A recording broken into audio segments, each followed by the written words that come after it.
बिस्मिल्लाहिर्रहमानिर्रहीम। अस्सलाम वालेकुम स्टूडेंट्स। आज हम लोग अपना लेसन नंबर 35 हम लोग करेंगे। सबसे पहले तो आप मेरे चैनल सब्सक्राइब कर दें, क्योंकि मैं देख रही हूँ कि व्यूज़ जो है ना वो ज़्यादा होते हैं लेकिन सब्सक्राइबर्स नहीं होते। भाई आप लोग देखते हैं, व्यू करते हैं चैनल, तो सब्सक्राइब भी कर दिया करें। एटलीस्ट अगर आपको कोई लेक्चर पसंद आता है तो उसके बदले में ही थैंक यू के बोलने की आप लोग उस अंदाज में जो है वो उसकी जगह पे ही आप लोग कोई सब्सक्राइब कर दिया करें चैनल को। चलो आज हम अपना लेसन नंबर 35 पढ़ते हैं, that is a race, ethnicity and culture. इसके बारे में हम लोग पहले भी पढ़ चुके हैं कि बायोलॉजिकली हम रेस और एथनिसिटी को डिफाइन करना हमारे लिए मुश्किल होता है। अब उसी को आगे जो है वो लेके चलते हैं कि ह्यूमंस के जो इंसानों के दरमियान में जो डिफरेंसेस होते हैं वो कम्प्लेक्स होते हैं नेचर में। ठीक है, वो कुछ सिंपल नहीं होते, यानी कि हम लोग उनको इतनी आसानी से ये नहीं बता सकते कि ये वेरिएशंस कैसे हुई हैं। जो भी साइंटिस्ट हैं उन्होंने मुख्तलिफ तरीक़ों से उसको देखा। उन्होंने उसको बायोलॉजिकली देखा, उन्होंने उसको जेनेटिकली देखा कि क्यों ये ट्रेड्स हैं, क्यों ये रेसेस आपस में जो है वो मुख्तलिफ होती हैं। तो एक्चुअल पैटर्न्स जो होते हैं ना बायोलॉजिकल वेरिएशन के, वो बहुत ज़्यादा कम्प्लेक्स होते हैं। ठीक है, और वो चेंज भी होते रहते हैं। इवन के कुछ चेंजेस हमारे बायोलॉजिकली हमें कुछ ऐसी चेंजेस आ जाती हैं कि हमें पता भी नहीं चलता। ठीक है, तो all of us could be classified into a number of different races depending upon the genetic traits। अगर हम लोग सिर्फ जेनेटिक ट्रेड्स की बात करते हैं ना, तो हो सकता है कि हम एक बंदा जो है हम लोग एक इंडिविजुअल डिफरेंट रेसेस में हमें खुद को डिफरेंट रेसेस की कैटेगरी में डालना पड़े। वो कैसे? फॉर एग्जांपल अगर हम लोग लोगों को डिवाइड करना चाहते हैं कि उनका कद काठ कितना है, ठीक है, यानी कि उसका स्टेचर क्या है, उनका कद कितना है, या हम लोग ब्लड की टाइप ले लेते हैं कि उनका ब्लड ग्रुप क्या है। इस बेसिस पे अगर हम लोगों को डिफरेंशिएट करते हैं, उनके हम लोग अगर ग्रुपिंग्स करते हैं, तो हम लोग ये देखेंगे कि जियोग्राफिक ग्रुपिंग से तो बाहर ये चीज़ निकल जाएगी। ठीक है, उसके लिए हमें तो जियोग्राफीज़ को, यानी कि जो हमारी जो बाउंड्रीज़ होती हैं किस इलाकों की, उससे बाहर हमें निकल के देखना पड़ेगा। फॉर एग्जाम्पल अगर हम लोग बी ब्लड टाइप यूज़ करते हैं डिफरेंट रेसेस को कंबाइन करने के लिए या उसको हम लोग कैटेगराइज करने के लिए, तो अब बी ब्लड ग्रुप तो पूरी दुनिया में फैला हुआ है। हमें फिर क्या करना पड़ेगा कि कुछ पाकिस्तान से लोग लेने पड़ेंगे, कुछ अमेरिका से लोग लेने पड़ेंगे, कुछ अफ्रीका से लोग लेने पड़ेंगे। तो पूरी दुनिया में जिस जिसका ब्लड ग्रुप होगा हम लोग उसको एक रेस में डाल देंगे। ठीक है, तो जैसे Australian aborigines must be lumped together with their native Americans, ये एग्जाम्पल उन्होंने दी हुई है। आप लोग यहाँ पे ये भी कह सकते हैं कि Pakistani citizens could be lumped together with most native Americans. ठीक है, ब्लड टाइप की बात हो रही है ना। अगर आप लोगों को ये नाम जो है वो याद रखना मुश्किल लगे तो आप इसको रिप्लेस कर सकते हैं।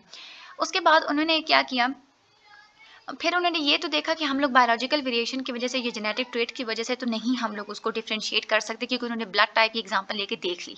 फिर उन्होंने ये किया कि हम लोग ना रेसेस को डिफाइन करते हैं कि एनाटॉमिकल कैरेक्टरिस्टिक्स जो होते हैं ना वो एक दूसरे से डिफरेंस होते हैं। तो उस बेसिस पे एनाटॉमिकल कैरेक्टरिस्टिक्स होती हैं कि फॉर एग्जांपल देखने में जो हमें नज़र आ रही होती है, जैसे चाइनीज़ की शक्लें एक जैसी होती है, चिपटे हुए नाक होते हैं, उनकी गोल मटोल शक्लें होती हैं, प्यारे होते हैं, वैसे क्यूट होते हैं बहुत। तो वो इस तरह से जो है ना हम लोग इस बेसिस पे जो है ना वो रेसेस को हम लोग जो है वो करते हैं।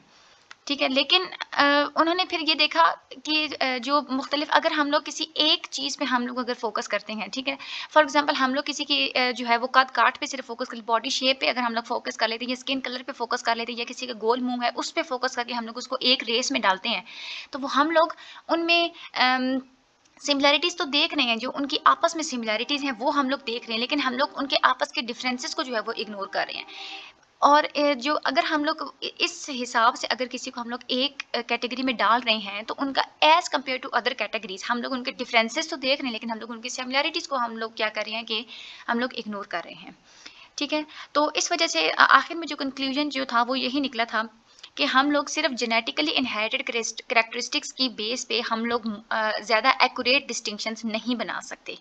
ठीक है, तो इस वजह से साइंटिस्ट ने आखिरकार ये कह दिया कि बायोलॉजिकल रेसेस जो है ना उनका कोई फ़ायदा नहीं है, दे हैव प्रूवन फ्रूटलेस। उसके बाद अब हमारी सोसाइटी में जो है ना वो दो चीज़ें होती हैं, किसी भी इंसान की जो भी परवरिश होती है, जैसे वो बड़ा होता है तो दो चीज़ें उस पे असरअंदाज करती हैं। एक उसकी होती है नेचर, यानी कि जैसे वो पैदा हुआ होता है उसके जो बायोलॉजिकल ट्रेट्स होते हैं, उसके जो साइकोलॉजिकल ट्रेट्स, उसके पैदाइश के वक्त ही जो उसमें जैसे इंटेलिजेंट होना, ये चीज़ें जो है वो उसकी नेचर होती हैं। ठीक है, एक चीज़ होती है हमारी नर्चर। नर्चर होती है कि जैसे हम लोग सोशलाइज़ करते हैं, हम लोग दूसरों के बिहेवियर्स को देख के अपने बिहेवियर्स को अडॉप्ट करते हैं।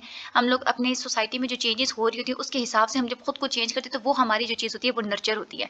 अब जो जितने भी साइंटिस्ट हैं उन्होंने एज़ कम्पेयर टू नेचर तो पहले उन्होंने देख लिया, बायोलॉजिकल उन्होंने देख लिया कि कैसे जो है हम लोग रेसेस को जो है वो कैटेगराइज़ कर सकते हैं, लेकिन वहाँ से उन लोगों को कोई ख़ास फ़ायदा हासिल नहीं हुआ। तो उन्होंने क्या किया कि उन्होंने उसको रिलेट करना स्टार्ट कर दिया नर्चर से, कि नर्चर का शायद इस पे कुछ जो है वो रेसेस के साथ कुछ ताल्लुक हो। तो आखिर पे उन्होंने फाइनल एनालिसिस जो था वो उनका यही था कि ये जो आइडेंटिटीज़ होती हैं, ये हमारी नेचर क्रिएट नहीं करती, बल्कि ये पीपल होते हैं, ये जो लोग होते हैं, वही हमारी आइडेंटिटीज़ को जो है वो क्रिएट कर देते हैं। यानी एथनिसिटी और जो रेशियल ग्रुप्स होते हैं, ये कोई बायोलॉजिकल क्रिएशंस नहीं होती, ये कल्चरल और हिस्टोरिकल कंस्ट्रक्ट्स होते हैं। यानी कि किसी समाज में, किसी कल्चर में आप लोग रह के जो है, आप लोगों की सोच होती है किसी ग्रुप के बारे में, तो वो रिलेट करती है, वो डायरेक्टली इन्फ्लुएंस करती है कि आप दूसरों को कैसे परसीव कर रहे होते हैं।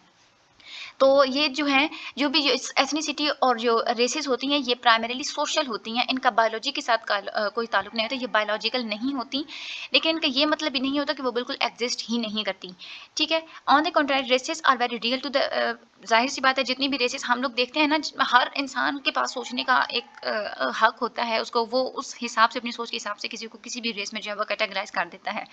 लेकिन अंडरस्टैंड करने के लिए, हमें इन रेसेस को अंडरस्टैंड करने के लिए हमें कल्चर में देखना पड़ेगा, हमें सोशल इंटरेक्शन में देखना पड़ेगा, रादर कि हम उसको बायोलॉजिकल इवोल्यूशन में देखें। देन उसके बाद आ गया कि एथनिक ग्रुप्स और रेशियल ग्रुप्स जो होते हैं, यानी कि कोई भी ग्रुप्स होते हैं, वो आपस में रिलेट कैसे करते हैं, उनका आपस में रिलेशंस कैसे होता है। तो हाउ एथनिक ग्रुप्स जो है वो रिलेट कैसे करते हैं, वो on the basis of corporation, कि वो आपस में कॉपरेट कितना कर रहे हैं, या उन आपस में उनकी नफरत कितनी है, वो एक दूसरे को एक्सप्लॉइट कितना कर रहे हैं, वो एक दूसरे को फ़ायदा कितना पहुंचा रहे हैं। तो इस बेसिस पे जाकर जो है वो रिलेशंस होते हैं। सबसे पहला जो है वो टाइप है हमारे पास प्लूरलिज्म की। प्लूरलिज्म आपको पता है कि किसी भी दो चीज़ों को जमा कर देना, इस तरह से जमा कर देना कि उनको कोई नुकसान ना हो, ठीक है, ये आपको पता है ना।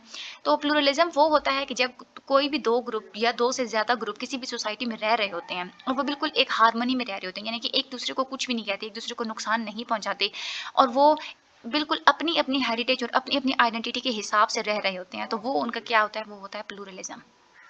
इसमें हमारी जो है वो एग्जाम्पल जो है वो प्लूरलिज्म की, दैट इज़ जैसे हमारे मुल्क में, हमारी सोसाइटी में जो है वो माइनॉरिटीज़ रहती हैं, ठीक है। वो जो माइनॉरिटीज़ होती हैं, अब वो उनकी अपनी आइडेंटिटी होती है, उनका अपना हेरिटेज होता है। We can't change their heritage and we can't change their thoughts, and so that is why that is called the pluralism.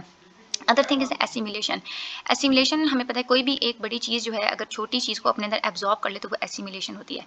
Racial और जो एथनिक माइनॉरिटी होती है, वो अगर किसी वाइडर बड़ी सोसाइटी में अगर एब्जॉर्ब कर जाए, उसी बड़ी सोसाइटी के जो है वो सारे कैरेक्टरिस्टिक्स को अडॉप्ट कर ले, तो वो क्या हो जाएगा, एसिमिलेशन होगी। फॉर एग्जाम्पल, अगर पाकिस्तानी जाके वेस्टर्न सोसाइटी में रहता है और वो वहाँ के सारे कल्चर्स को अडॉप्ट कर लेता है, तो वो क्या हो जाएगी, उसकी एसिमिलेशन हो जाएगी। Then legal protection of minorities. Minorities को प्रोटेक्शन किस तरह से दी जाती है। जो लेजिस्लेशन होती है वो इस बात को तो यकीनी नहीं बना सकते कि सारी जो माइनॉरिटीज़ होती हैं उनके इक्वल राइट्स होते हैं, लेकिन वो एक सिक्योरिटी प्रोवाइड कर सकते हैं, हमें ये बता सकते हैं कि आपने उनके खिलाफ कोई डिस्क्रिमिनेशन या कोई आप लोगों ने उनके खिलाफ प्रिजुडाइज नहीं रखना, गलत सोच नहीं रखनी। दैन पॉपुलेशन ट्रांसफ़र, किसी भी माइनॉरिटी को एक जगह से दूसरी जगह जब रिमूव करके किसी दूसरी जगह पर भेज दिया जाए, तो उसको हम लोग पॉपुलेशन ट्रांसफ़र कहते हैं। यहाँ पे एग्जांपल दी हुई है, ethnic Tutsi fleeing Rwanda to avoid prosecution by the Hutu government.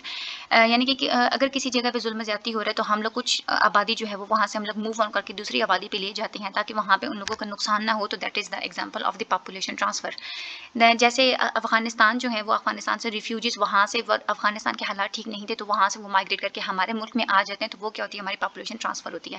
Then long term subjugation. Subjugation का मतलब होता है किसी को जो है वो सप्रेस करना, किसी पे जो है वो जुल्म करना, किसी की आवाज़ को दबाना। ये हम लोग भी देखते हैं, पॉलिटिकल हो या सोशल हो या इकोनॉमिक हो, तो सप्रेशन कहीं ना कहीं होती है। जैसे अब जिन लोगों का रंग काला होता है अमेरिका में, उन लोगों को अच्छा नहीं समझा जाता, उन लोगों पे जुल्म ज़्यादती की जाती है, तो वो हमारी जो है वो सब्जुगेशन की एग्जाम्पल है। Other is the genocide.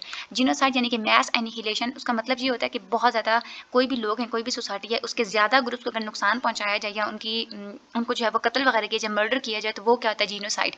जैसे फ़लस्तीन हो गया, कश्मीर हो गया, सीरिया के मुसलमानों पर जो है वो जुल्म ज़्यादती होती है, उन लोगों के जो है धमाकों से उन लोगों के घर बार तबाह कर दिए जाते हैं, मुकम्मल टोटली उनको तबाह कर दिया जाता है, तो वो हमारी क्या एग्जाम्पल होती है, वो जीनोसाइड होती है। तो ये इंपॉर्टेंट है, ये वाला इंटर ग्रुप रिलेशन, ये आपका लॉन्ग में भी आ सकता है, आप लोगों ने अच्छे तरीके से इसको करना है।